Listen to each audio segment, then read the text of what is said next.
Hey guys, welcome back to Mighty Military. Today we've got something absolutely insane straight out of China that's going to blow your mind. On November 30, 2025, photos started circulating all over Chinese social media showing something nobody expected. The brand new LY-1 high-energy laser weapon, the same one that debuted at the Victory Day Parade in Beijing earlier this year, is now bolted to the open deck of a regular civilian roll-on roll-off cargo ship out at sea doing live trials. You heard that right.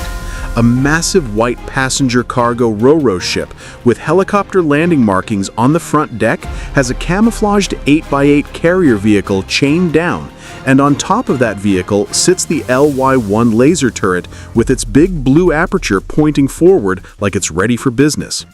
Crew in blue coveralls are just casually walking around, the ship is rolling in open water, sea spray everywhere, and there's a several hundred kilowatt laser just chilling on deck with zero extra shielding or permanent mounts.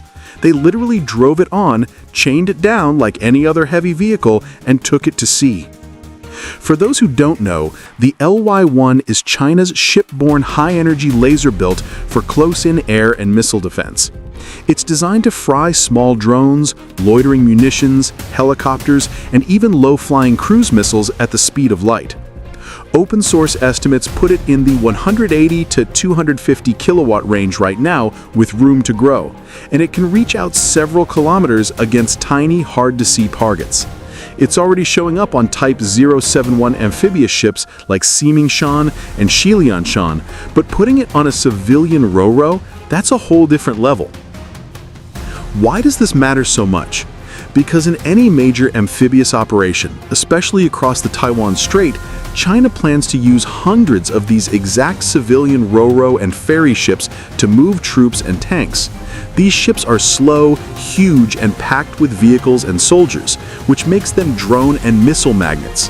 One cheap exploding drone or a swarm of them can cripple a landing force before it even hits the beach. But now imagine every single one of those merchant ships has its own laser turret on deck that can silently burn incoming drones and missiles out of the sky, shot after shot, for basically the cost of electricity. You don't need to waste expensive HQ-10 missiles or gun ammo anymore. Suddenly, the soft, juicy transports aren't soft anymore. Every cargo ramp and vehicle deck just became a defensive node.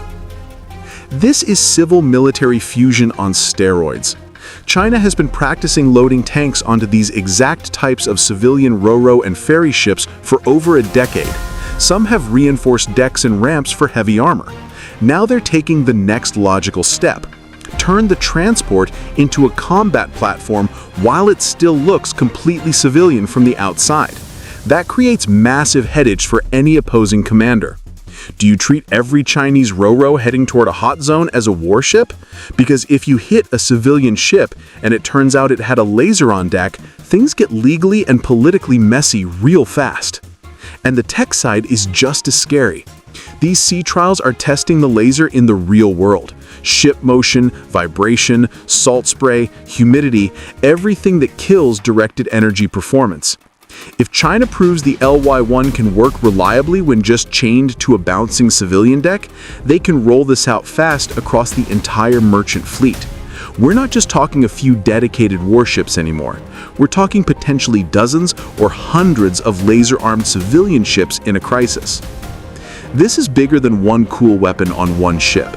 This is China rewiring how amphibious warfare works, embedding serious air defense firepower into the exact platforms that are the most numerous and the most vulnerable. The days when you could just pick off slow transports with drones or missiles might be coming to an end in the Western Pacific. What do you guys think?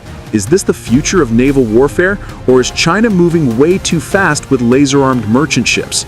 Drop your thoughts in the comments, smash that like button if you're shocked by these photos, and subscribe to Mighty Military with notifications on because we're covering all the craziest developments as they drop.